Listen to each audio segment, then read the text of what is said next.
Let's see if I got my best Danish beat.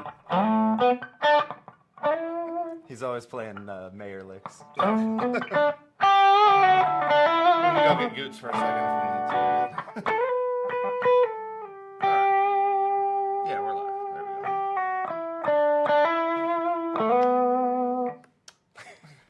There we go. Little play-in segment. Hey everybody, Dylan here from Flipside Music. This is Jake. Obviously, Jake's subbing in for Ike this week until he gets back. Should be back next week. Yeah, he just got back in from vacation. Was out in New York for a while. A lot of interesting experiences in Missouri. I think that was like the main standout spot, if I remember from story time on Monday. But yeah, so he should be back next week. So thanks again to anybody who is tuning in. Obviously, we were a little bit late getting started. We had kind of a busy morning. But yeah, just another FAQ today. We're probably going to be going through, hopefully we can get all four. We'll go through the Thorpy effects. We ended up basically just getting in with them. So this is our first little batch, and obviously it'll grow from there. But we're pretty excited to have them in. We've wanted them for quite a while. We just... you know, with mass distro, it was just a little bit easier to get in with those now, so it's kind of nice to finally have them. Yeah, I've been looking forward to trying these for quite a while, actually.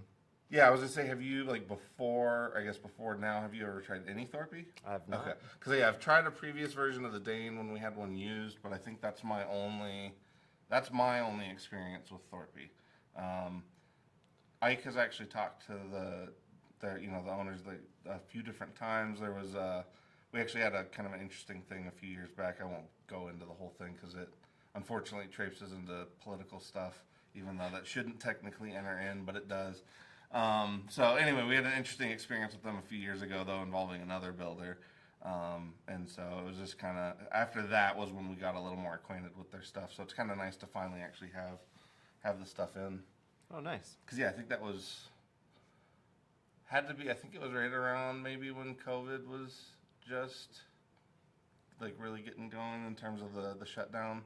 I think it was right around that period. So it has been a while, a lot longer than we intended, but we finally have them. So the thing that's always stood out to me for them is how beautiful and aesthetically pleasing. I was just gonna say the enclosures are very alluring from them. This is amazing. This paint job on the end, plus the look, like this whole bit. Yes. So cool. Yeah, no, their enclosures are very, very signature, which is actually where the incident where Ike had to kind of go back and forth with them regarding a different maker. But yeah, that was actually part of the reason was the guy was basically trying to steal their look, their trade dress. Yeah. Boo. Because honestly, like, to me, Thorpy is definitely one of those ones. Like, again, don't have a lot of personal experience playing them yet, but they're one of those ones. Like, as soon as you could just see one, even like on somebody's board, it could be all pixelated and it just is the shittiest picture. But you know when you see a Thorpy. Yep. Because like to me, like these enclosures are just, especially now that they've gotten a little bit smaller, they're all a little more uniform. But like these original sizes, those are just like instantly recognizable. Oh, yeah. Yeah. And then we'll hear the tones, too, in a little bit. Yeah. Got any discussion topics we can go over? I think you got a lot more this week, obviously, than I do. I don't think I have anything in particular. I mean, we can address what Dastardly Dave said real quick, but that Earthquaker Devices Day is on Saturday. Bummed we can't make it. Yeah, I wish we could get out there for one of those at some point. Yeah, maybe next year. Yeah, it'd be fun to take a field trip for that. I also think NAMM is in the cards for next year. Yeah. At least for me. I'm going to very much try to make that a thing. Should be this year for us as well. Oh, yeah, Eric was pointing out, yeah, unfortunately, obviously, as many of you know, Ozzy passed away, which I guess, for lack of a better comparison, is sort of like the Pope of metal, you know, being taken out, which is ironic since they actually have a song about hanging the Pope. But so does there need to be a conclave for new Pope of metal? They're basically because nobody's gonna fill his spot. I mean, he's kind of he's like Lemmy. He's just like yeah, I mean, you kind of have. I don't know. I'm trying to think of anybody that even holds that weight that's even still around. Because I mean, to me, it really was Lemmy and Ozzy. Obviously, were kind of. And even though Lemmy didn't necessarily fully embrace the metal thing until later, it's still like inarguable that like his version of rock set the framework for thrash metal. So it's like a lot of that you can't get better than that. But Man, the Rock and Roll Heaven band has a hell of a lineup new lead now, singer. yeah. Well, and Ozzy was such a, obviously there was always like the stupid controversy regarding him from people that were a little more pent up about stuff. But it's like I never really understood that because like in any of the interviews, no matter how far you go back with him, he seems like he was always still just the nicest dude. Like especially when he was young, like all the way through. Like yeah, he had his wild times, but I mean, he still seemed like at the heart of it, he seemed like such a sweet person. So that part of it's sad. He said hello to me once. Oh yeah, that's pretty. Which awesome. was That's pretty cool. Yeah, that's pretty awesome. He came running in on the dock at the Pepsi Center, and I was sitting in the production office with a couple people. He like ran past us, came back, and said hello to each person in the room. That's pretty great. Yeah. It was very cold outside, so he was definitely hustling in out of the cold. But then he just ran on. It was. That's pretty nice though that he took the time to say hi to the crew. Yep. That to lend to your. I think he was a very nice guy. Yeah. Because who am I, to come say hello to? Yeah. No, so that's I've obviously been playing a lot of Sabbath and Ozzy since then. I mean, I do all the time anyway, but even more so. Yeah, it was cool. I was in Cheyenne for a week running sound for a bunch of country bands, but they all paid some homage. tributes. Yeah. Well, see, and that's kind of what I mean, like with Sabbath and Ozzy. Like to me, that's what's interesting is like if you go based on obviously the times and the groups that were kind of their, like their peers at the time, they were not necessarily like selling at the same level as like Zeppelin or the Who. Mm-hmm. But in terms of their effect, I feel like it was 10 times bigger than. Like, I mean, Zeppelin obviously massively influential band, but to me, Sabbath I think is well above that in terms of influence because like. Everybody, every genre, including metal, obviously, including making a genre, or at least laying the bedrock for one. Yeah. It's like it really doesn't get any better than that. But like seeing the grieving for Ozzy, like hitting on so many levels for so many people in so many different genres. To me, that was where I was like, that hits even harder than I think almost any of those dudes would. Oh, for sure. So you don't create a genre. Yeah. And not have the love for. Yeah. Well, that's the thing. Like, because I mean, obviously, like, with Tony, with Iommi, like, I mean, well, with all of them, obviously had their pieces that eventually made the signature things that are metal. But like, Ozzy really did obviously set the groundwork for like a metal vocalist. Because honestly, too, like even to this day, like nobody hits that spot like Ozzy. So. Mm-hmm. Oh yeah, I guess Dave can be our Earthquaker representative while he's there, since he usually ends up getting to go. Oh. I think last year he got rained out and almost got blown away with Jamie. Oh man. In one of the tents. Yeah. Well, yeah. Hopefully, it's a better weather situation this year. Hopefully. But man, I'm jealous, Dave. Have fun. There's some cool stuff available if you got the scratch. Yeah. They did some more of those metal. Like the cast iron ones, but they're colored. Oh wow, that's pretty cool. Yeah, okay. and they did one for the Plumes, the Dispatch Master. There's like 5 of them. Oh okay. Yeah, the Arrows. Probably not a Grand Orbiter. It maybe. Oh yeah. Because there were like 5. But yeah, that should be fun. Because like I said, I'd love to be able to go to that at some point. Maybe we can have our own Earthquaker Day in Colorado. Yeah. And they'll come out here. Yeah, we got to form another chapter. Yeah. All right, yeah, so other discussion topics from your marathon of country. Well, I guess the thing I have a lot of new insight on digital modelers versus tube amps, that whole discussion, because I'm a proponent of, at this point it's a choice of what you want to do because the tone is there. Well, just say, yeah, often, like you say, the right tool for the job. But Yeah. there's a big fat but here. You kind of have to know what you're doing with those tools of like, well, this amp is supposed to sound like this. Oh, yeah, like being aware of, like, even if you're emulating it, you're not using the real thing, being aware of what that intended amp was supposed to do or how it was supposed to be kind of used. For sure. Yeah. And like, not everything is plug and play, as much as it might seem that way. Well, There's yeah. still a fair amount of tweaking to be done for the headphones, for the live mix. There's a lot of things to consider. Yes. Well, I would say, even just like with what we do, dialing things in purely based on headphones for a live use is risky. It's very risky. Yeah, because like certain headphones are just inherently like make certain things just sound so much different than they do in a live setting. And two, because I was kind of having that discussion with Gordo the other day of like when you're in a live setting, the way frequencies work, you end up having bass frequencies hit you a lot slower than you end up having a lot of those higher frequencies.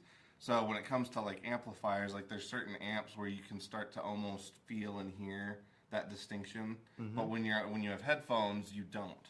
And I think that's something like you can't compensate for something that you're not aware of if you're dialing it in with headphones. For sure. Yeah. And a lot of these folks had in-ear monitor mixes. Yeah. So you're also like dialing a mix in for that, but you need to be aware what's going out to the house. Yeah, you're almost getting a context triple as well. filtered sound before you even hear what you're doing. Yeah. And like in one instance, it was detrimental to the sound. His tone was so focused in this one mid-range thing. Yeah. That when he was soloing, it was great. It sounded like a violin or a flute. Yeah. It was wonderful. The rest of the time, though, he's just like completely chewing up the rest of the band. Yeah. Or just gone. Yeah. Like just, you have no other information that you're just disappearing in the mix. Well, that is pretty dangerous for mid-range too, because it's like there is so much fighting for those mid-range frequencies that if you're occupying all of them, or even just like a spot that's so harsh that the vocals can't come through, that the cymbals can't come through, then like you said, you're doing more damage than good. And in that band's instance, there was like no high, mid, or high-end information except for cymbals, and that was it. 'Cause the vocal was pretty low, the bass was like huge and filling of the bottom, and then they had a trumpet player and a guitar player. And the guitar player had that real nasal tone. That band was hard to mix. They were great, and the dude was a stellar player. I wonder if it was one of those things like he was unintentionally filling up a spot that he didn't realize. And I think and honestly, in like a 3-guitar band, his tone would have been fine. Yeah. Because it would have filled in the things that the other two were missing, or however you would have mixed that. But in a 1-guitar band, he needed a lot more going on. Well, yeah, because it sounds like he could have gotten away with like a lot thicker, chunkier tone and been fine. Whereas like he decided to almost go the other way of like a blade.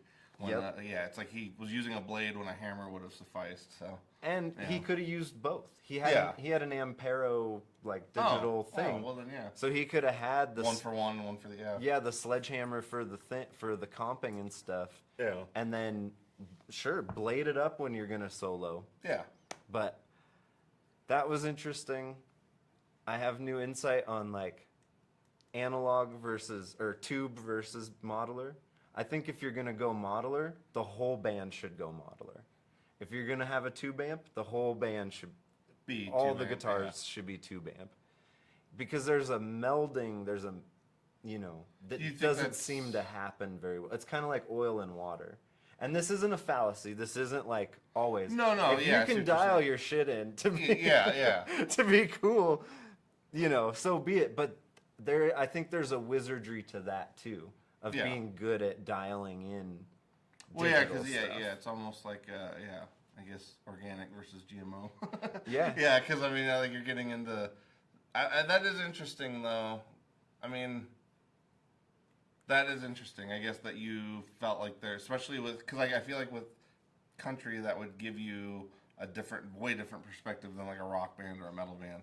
So like hearing the distinct mixing not quite happening, or was it more like a stage thing, or do you feel like it was definitely more of just what was being presented to you as the sound guy was harder to kind of make cohesive because of the way that everybody was Yes. kind of chopped? Because like what So it you was a described was little- a very hodgepodge, like one tube amp, two solid state amps of a varying quality. Yeah. So yeah, it's like So it's a little bit of both. Like in that instance, it was a 3-guitar band where it was a Princeton, a Katana, and an older, like, blues cube, Roland cube thing. And so those didn't super mesh well. For one reason, the Princeton was the star of the show. Yeah. It was louder than the entire band. well, and that's another one that's interesting to me. Of like, I mean, I don't know what their drummer pretty calm or like not. I mean, you played loud. I mean, Oh, he okay, played. huh. It wasn't. See, He that's so wasn't like interesting, quiet. I almost wonder if that dude had like a modded Princeton, like somebody amped up the power section or something. It might have yeah, been. yeah, Plus, he had a real ice picky thing going on. Plus, it was pointed directly at my Yeah. face at front of house. yeah. Because like even just being in a big room with a Princeton, like you feel like most of that should have been shaved off, but yeah, I wonder Yeah. if something else was playing in there. But those 3 amps, they didn't really mesh. So I think if that guy also had a Katana or something, it may have Yeah, bonded a little more.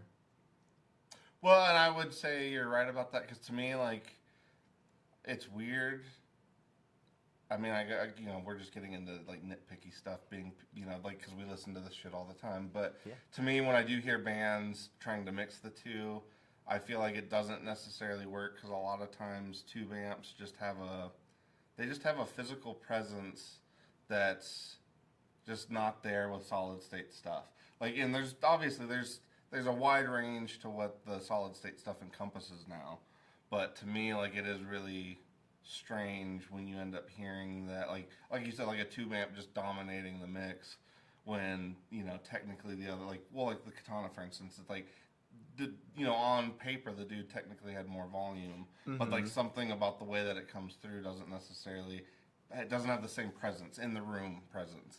And so, like, to me, it is kind of interesting when that happens with live bands because, like, you do end up hearing bigger distinctions, or especially with tube amps, there's just something about how they take over a space when modelers just don't. Like, even if the modeler, like, I've heard that happen a lot with, like, especially honestly with metal bands when, like, one dude's using a Kemper and somebody else is using like just a regular, like a 5150 or something, like that tube amp will definitely dominate that space in a way that the Kemper won't. Even when it's going through a similar type cab, the whole thing, it just doesn't. There is something about that just doesn't quite hit the same. And like in this instance with these like cover bands, there wasn't a better. The tube amp wasn't better Yeah, it necessarily. wasn't like it sounded bad.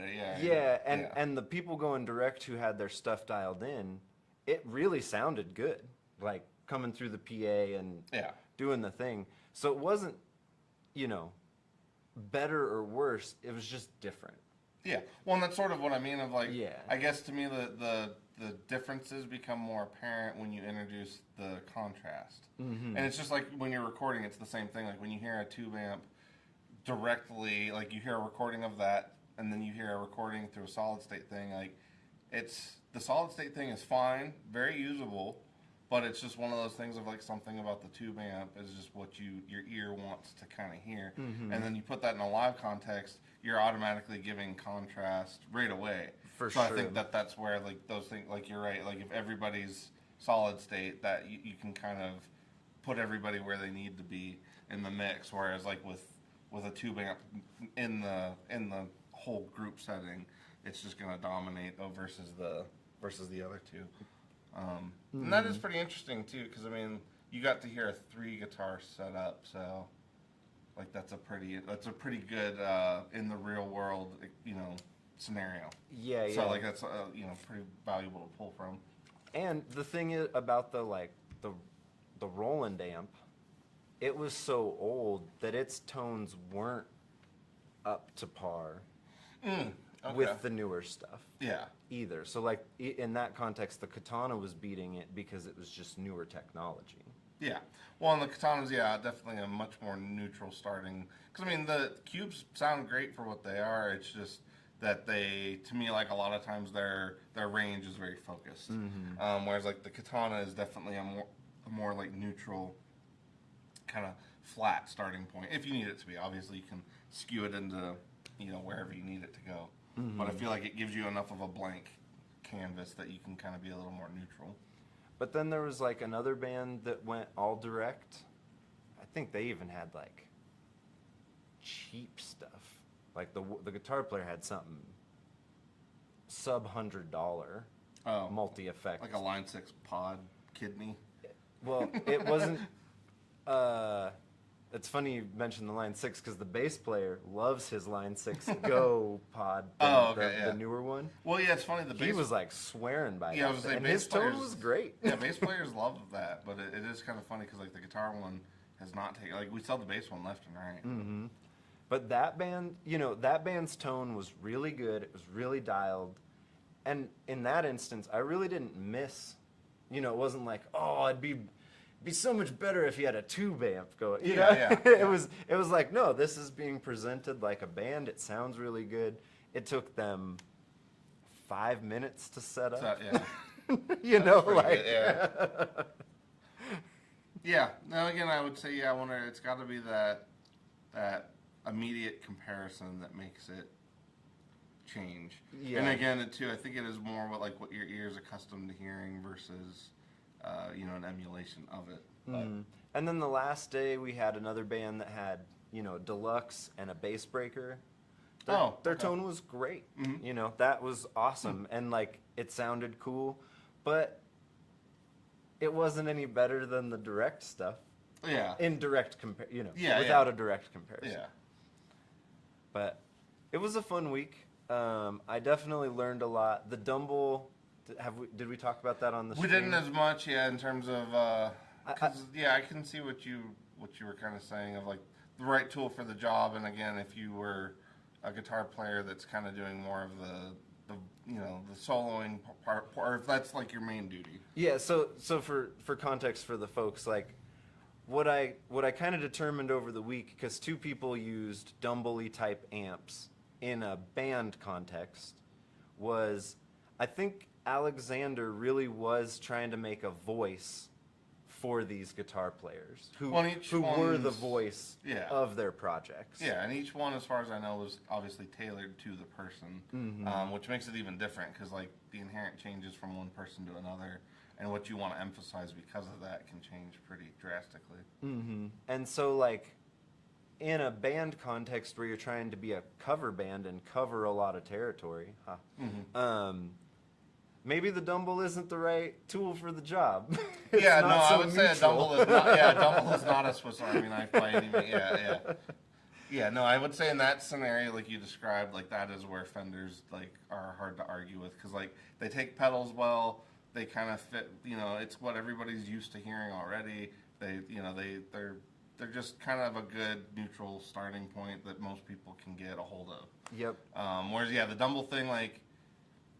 To me, again, too, it's one of those things like sometimes you fall in love with the player's sound.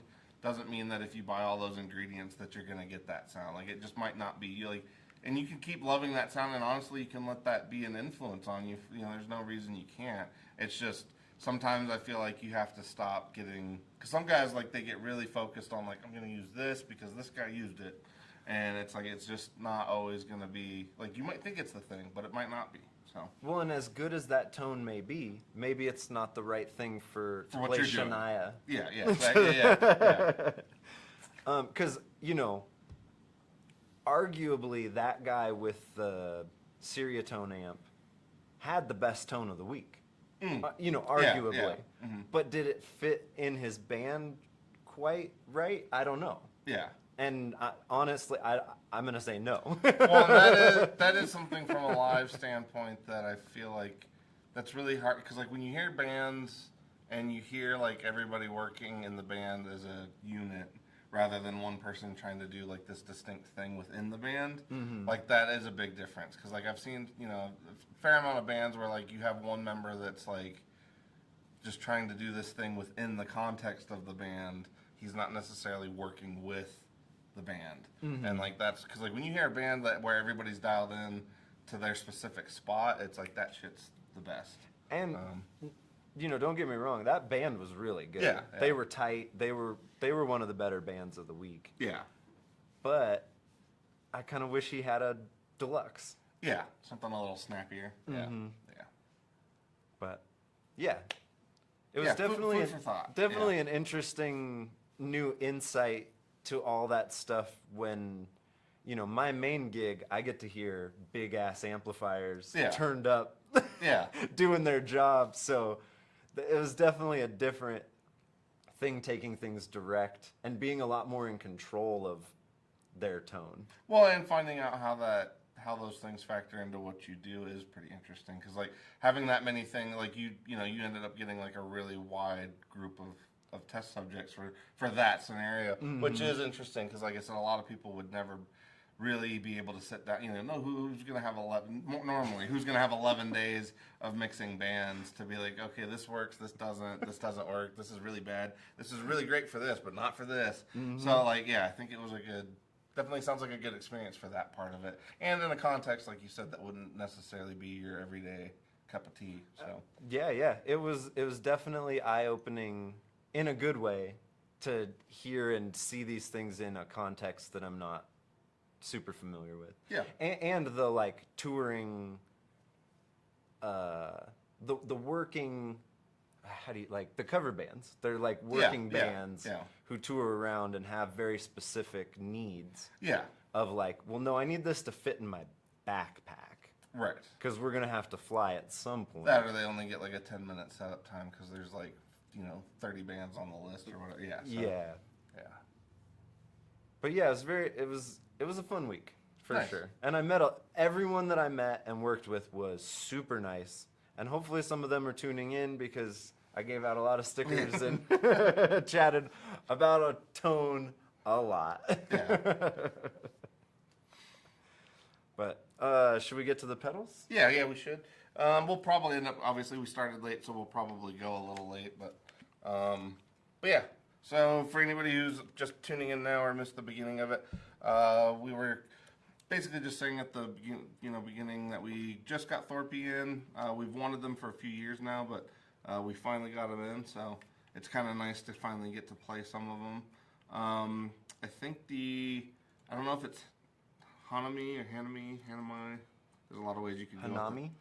Hanami, yeah, like tsunami, Hanami. Oh shit, I guess. Well, yeah, tsunami's on the brain because of the recent news stuff. Crazy. Yeah, I know, it's kind of wild, all that stuff. Like, yeah, earthquake, tsunami goes off, triggers a volcano. It's just like, it is pretty wild. But yeah, anyway, so we are basically going to go through each of the four. These are right now the only four that we have. We basically just got our foot in the door with Thorpy, so we just wanted to get some of their more known pedals, and these were kind of the ones that were actually recommended. These two guys, the Fallout Cloud and the Hanami, whatever. That one is, those two are fuzz. The Dane is going to be more of like a straight kind of middle of the road overdrive, and then the Scarlet Tunic is apparently based on an old Selmer preamp, very similar to what Sid Barrett used for like the first Floyd album. So Gordo's like a really big fan of that, and it was one of those. And actually, I guess this sort of kind of touches on what we were talking about, of like the right sound for the right, the right sound for the right thing. Because like at first when Goots tried it the other day, he was not a big fan. Gordo tried it, loved it. Now Gordo tends to be a darker player who likes to brighten his sound, kind of like me. Goots tends to be a darker player that also brightens his sound. But it was interesting to see the contrast between the two of them of what was deemed a usable tone. Because like to me, like I guess from working here, I tend to think of things not necessarily like a producer would, but more of the mind of like you could use anything for almost, you know, whatever you want it to be. You could find a use for it. You just have to be creative of like how you know, like if it's a thin raspy tone, doesn't mean it's shit. It just means you got to find the right thing to use that for. Yeah. And so that was where I landed with it, and that was where Gordo kind of landed with it. But at first, you know, Goots really didn't care for it, and then after a little bit of time, kind of got into it. So I always find that interesting. So I'm going to be curious to see where you land with that one, because like I said, so far the tunic has been the most like polarizing of the group. I have a feeling I might like it, based on all the things you've Well, mentioned. it does, like to me, I actually really like it because it's like if your guitar is already kind of jangly, it just brings out the jangle, which is kind of cool. Like I like that. Like it thins things out in a really cool way. Whereas, so maybe I won't like it. well, because like, well, no, to me, it was one of those things. Like it immediately does remind me of like '60s kind of jangly guitar tones, and I really love those like kind of like half dirty '60s guitar tones. It's just like that's a fun sound. So, but yeah, I guess we'll go. What you want to go right to left? I guess. Sure. So we'll start with the. And I'll address a couple things. I didn't know Fender Tone Masters last week, so I didn't get to hear those. Oh, that's interesting. I wonder if that crowd will get into those at some point. Yeah. 'Cause that would be a really easy, like, you could have your amp on stage and a direct out, so. Quad Cortexes, Kempers, Ampero thing, and whatever that super cheap one those other dudes found. Oh, you did see a lot of, like, all of those? Yeah, okay. That's what I saw the most of. And yeah, I agree, Terry, that bass is less impacted by solid state versus tube. You're usually just looking for more volume. Yeah. Well, and I would say, again, scenario, you know, because, like, they're, you know, like seeing, like, a doom metal band with a dude plugged into an SVT, like, that's an experience. And it's like, you know, if you don't need that level of impact, you don't need it. But it's one of those things of, like, it is, like, it's a hell of a thing to hear one of those, you know, doing its thing. Cloudcatcher's bass player has the dark glass. He does. And that's been my favorite. So far, yeah, I would say, yeah. That big bass tone. Yeah. Which is funny because a lot of that stuff also goes back to like it's emulating a cranked up SVT. Yeah. And every bass player who was emulating anything was an SVT. Was it? Yeah. Yep. See, yeah. Yeah. There's like a delineating line for people of that. Like I think the SVT is like I don't know. It's like the quintessential bass amp of all time. Like you can't get around it. The one bass player who was on Kemper, I was like, dude, your tone is great, and the guitar player was like, SVT, man.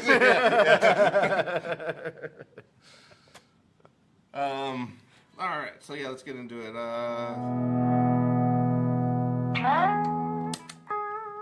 Oh yeah, here's my clean tone.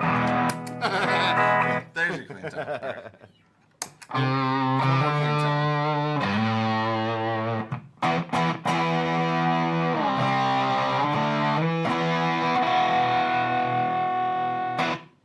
That's cool. It's hard for me to see the control, so you may have to dial that one up for yourself. I like it right there. Yeah. Oh, but I think this is the treble, right? Because you said it was super dark, right? For me.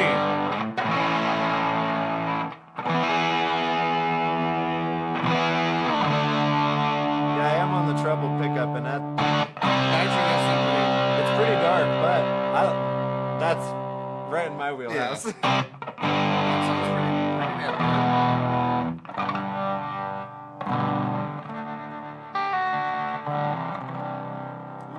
That little bit of rasp in the background. Like a broken tape player or something. Very dynamic. Yeah.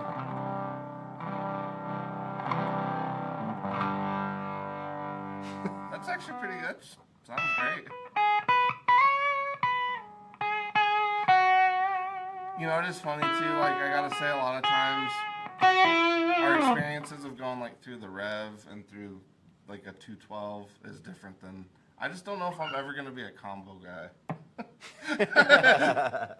No, I like a head and cab. Yeah, like I'm a something big about fan. me. Yeah, something about that. Like it works better for this type of stuff. But You want to try it? sure. Hopefully I'm in tune.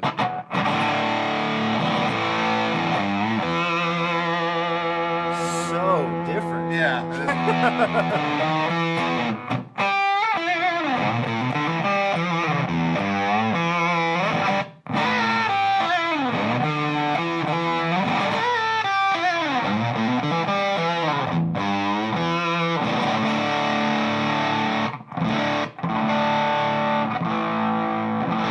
Yeah, I don't know if that's a pickup difference or if it's just if it is a player difference. Yeah, on this, it doesn't have nearly as much of that, like that raspy kind of.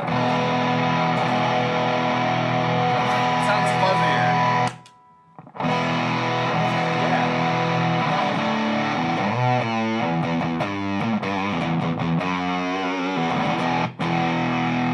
Is there such thing as an always-on fuzz? Well, I mean, for me, a lot depends on the song, but yeah. Because I think that could be that.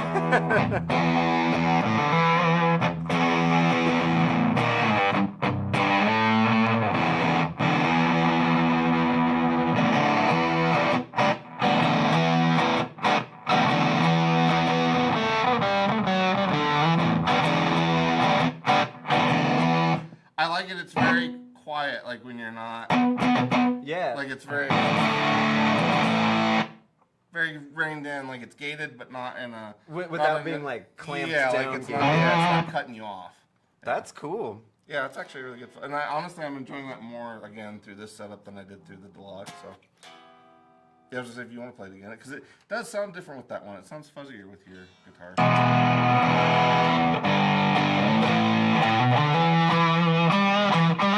Yeah, it's getting all chewy and.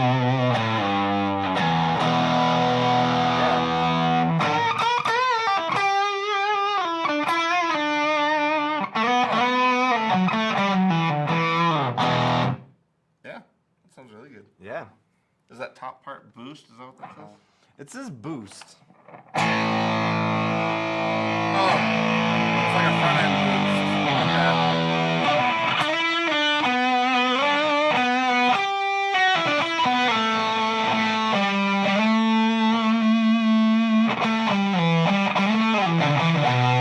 This is really good. And I turned the tone down a little bit.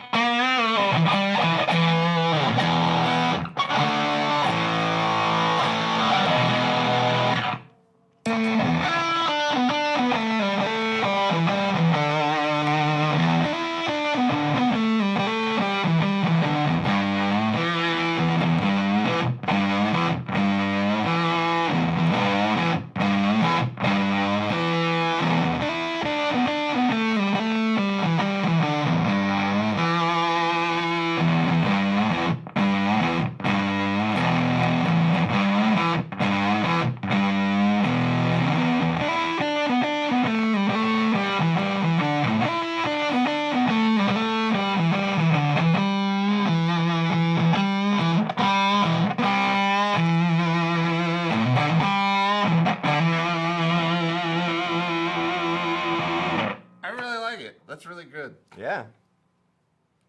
It's cool too because it like, I don't know, it doesn't remind me immediately of like a particular flavor of fuzz.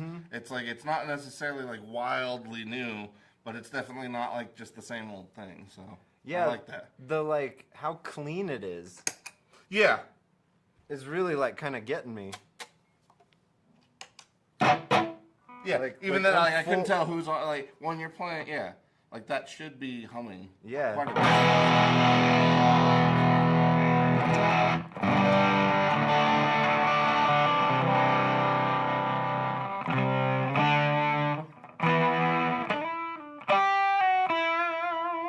I like that too.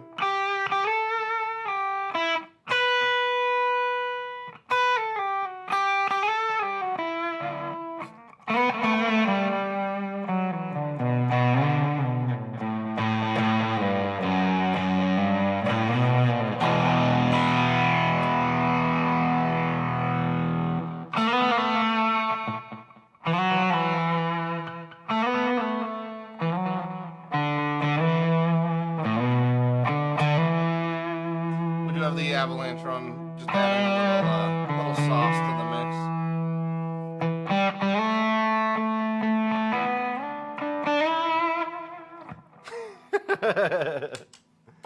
Yeah, it sounds really good. All right, next one is the Fallout Cloud. That's chonky. Chonky. Oh shoot! You're on the bridge pickup too. That's very chunky. Yeah.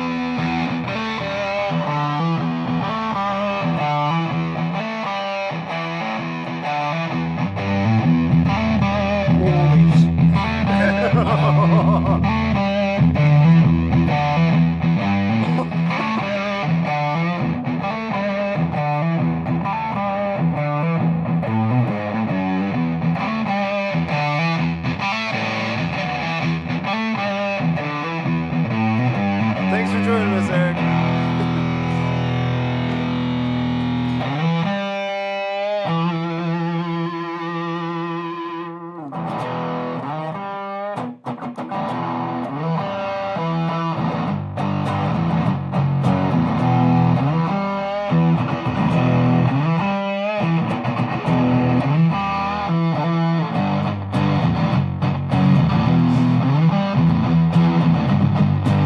Holy mackerel.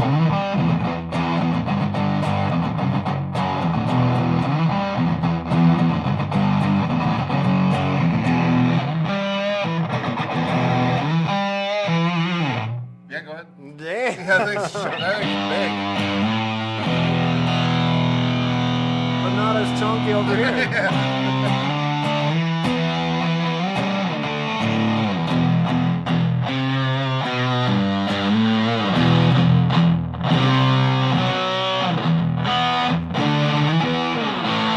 I don't think I've ever played a fuzz with a bass control that was that Oh, that's big. the volume. Oh, that's just one. Oh, shit, no. Oh, there you go.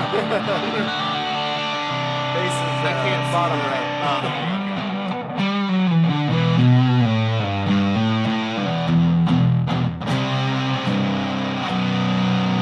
Yeah, that's still a pretty big impact, though. Oh yeah.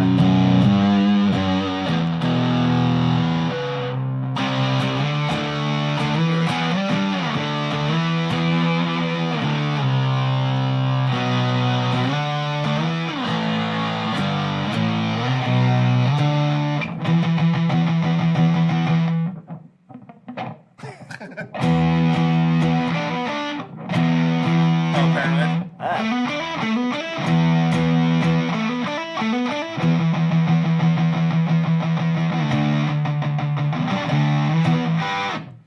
That's kind of it does palm mute well. Yeah. Yeah. But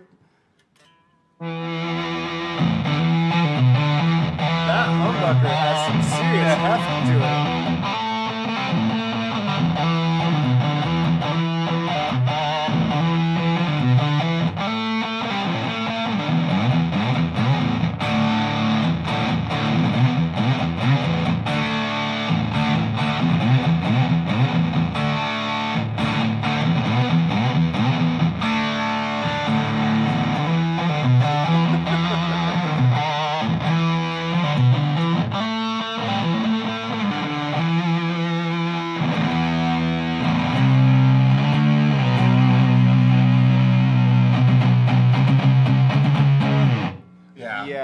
Yeah, that thing chugs pretty well, actually. That's pretty awesome. Yeah. Honestly, way wildly different experience through the Rev than through the Deluxe, because, like, that did not do that through the Deluxe.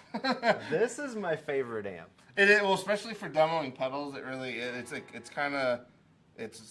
know, it's a better experience kind of demoing pedals through this setup. But Yeah, of all the amps in the store Yeah. that I've gotten to try, that was my favorite early on, and it has continued to be my favorite. yeah.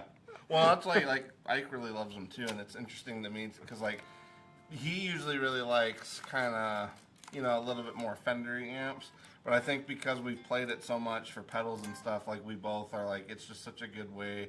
It's such a nice platform to try pedals on because you're not it's not skewing things heavily one way or another. Because like honestly, that's a much better. I'm getting a much better idea of what these do versus when like Wolf plugged them in the other day. So next, the Dane. Oh my. So the Dane is a signature pedal for Danish Pete, Yes. who's over there in the UK. Works for that other store.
Yeah. So I guess that switch affects the boost pedal, the boost side. That's what that sounded like. Oh, is it okay?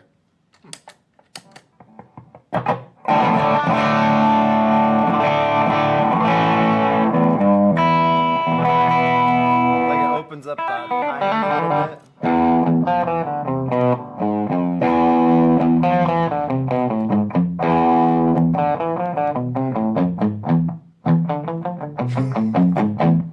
Yeah, I'm not sure. That one's subtle. It is. That part of it is. We'll move on. Yeah. Here, I was yeah. You want to start with the It is much brighter than the other things we've been playing. Well, it is, and it's got this upper. Hopefully, it comes through on the stream. It's got this upper end, like I don't know what you It's call really it. clear. It's really clear, and it has like an airy kind of sound to It's it. very nice. Yeah.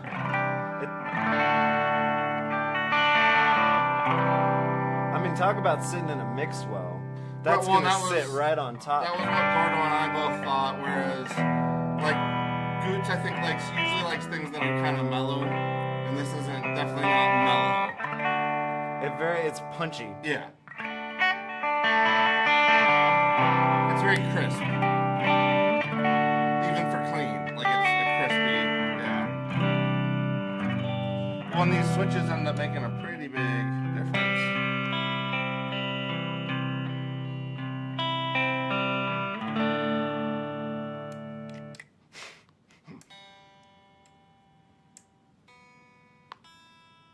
We tune because we care. Yeah, I like that bottom one, at least for what you're doing there. Let's try the middle switch.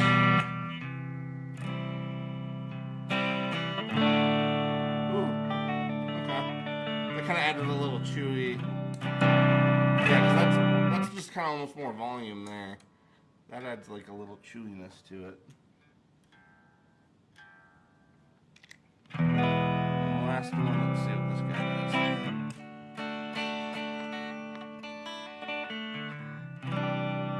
I almost, like, just out of curiosity, I almost want to, like, thin it out as much as possible and then mess with the controls. Like, that's a pretty big difference. Oh yeah. Okay, let's go, yeah, we'll go all thin and see. Wow, that is thin. It's very quiet that way, too. See, though, you could easily do that jangly, like, 60s kind of... Yeah. Or even, like, imagine, like, a 12-string through that. Like, that'd be great for a 12-string.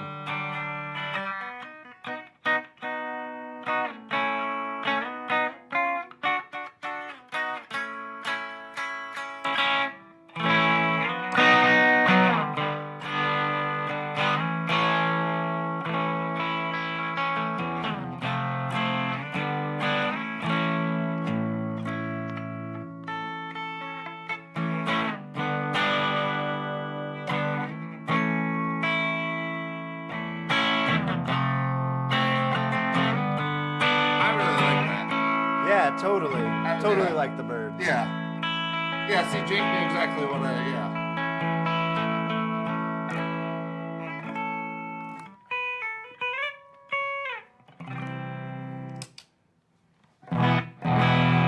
Hello, Jake, by the way. Wow, yeah, totally. Way different.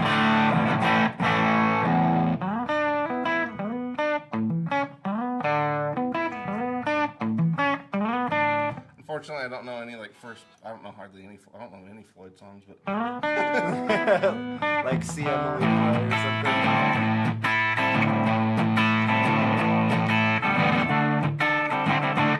I might be out of tune too. Let me check real quick.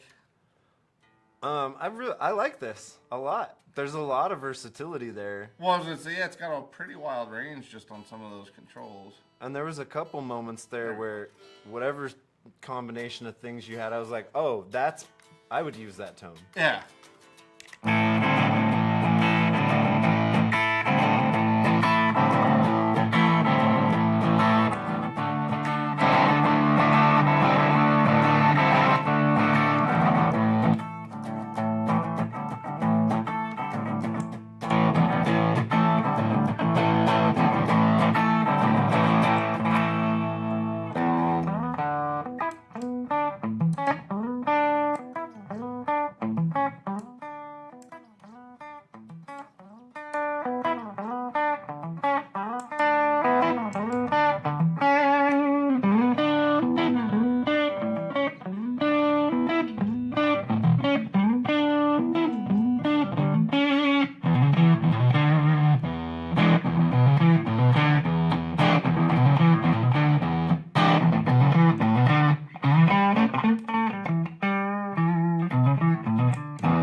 Yeah, it's like I said, it's thin and jangly in a way, but it's very. But in a super musical, Yeah. like.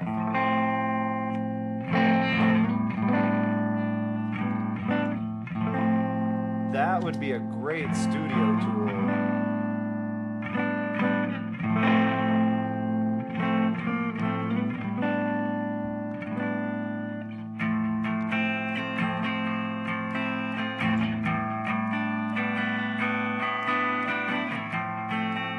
How does it take the heft of like the Fallout Cloud?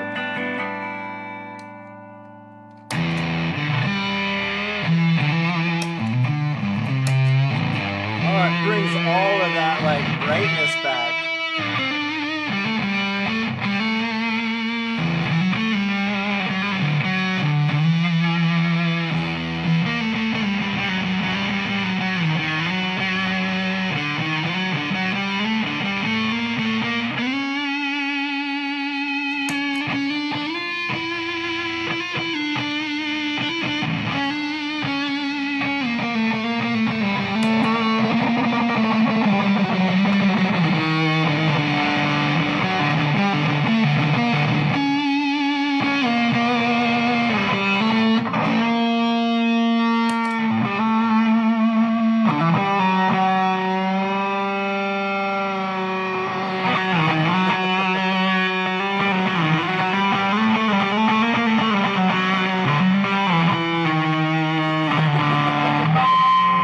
Jesus, yeah.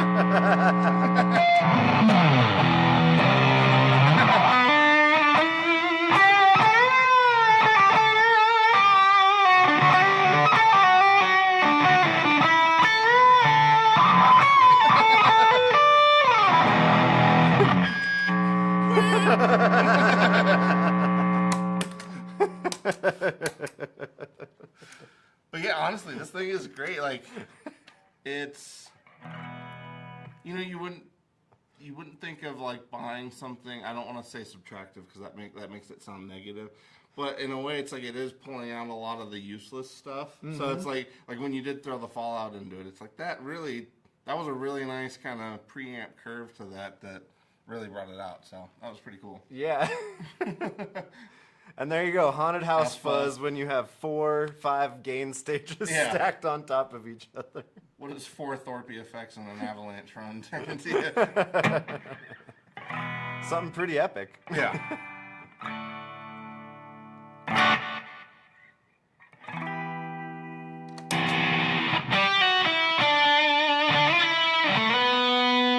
Yeah, that man. I feel like I sing. Yeah, that thing is great.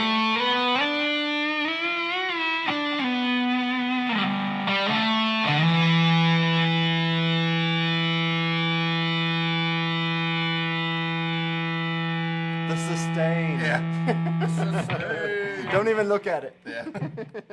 If Jake was here, he'd be like doing this. Yeah. But yeah, honestly, again, you know, putting them through the Rev rig, like way better impression than I got when. Now, granted, I wasn't the one playing them when Wolf plugged them into the deluxe the other day, but it was one of those things where I was like, I definitely wasn't hearing any of what we just got out of it in the last hour. So Yeah, that Fallout cloud might find its way onto my board. I was just gonna say, I'm pretty. Yeah, that might be in my future at some point because that thing, especially honestly with this P90, that was fantastic. So.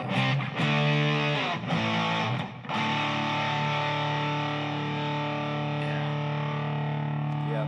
That's fuzz tone. yeah, that's good.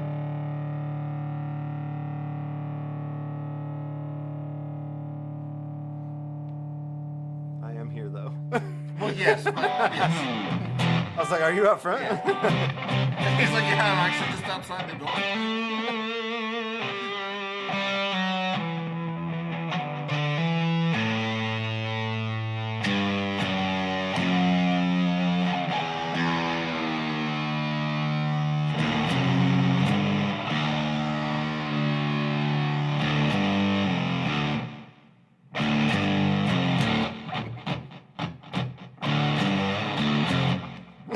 Actually, does sound really good that way. Actually, here, I want to drop D it real quick.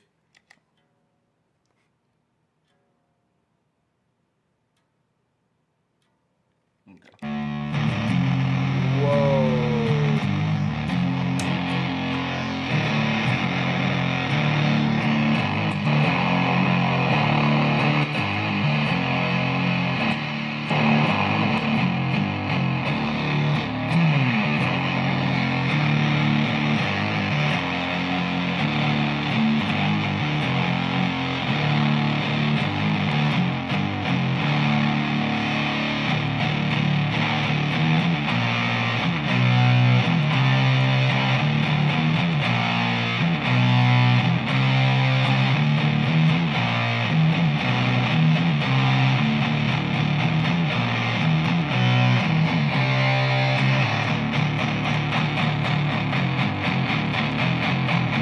Yeah, that thing's huge.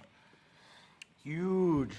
Man, through like the G120. Yeah. Oh my god. Yeah. Yeah, no, that's chunky. Well, sweet. Man, your coffee smells good. I ran out of coffee a little while ago. Oh, sorry. But yeah, I think that's pretty much it for this week. Obviously, we started late, so we went late.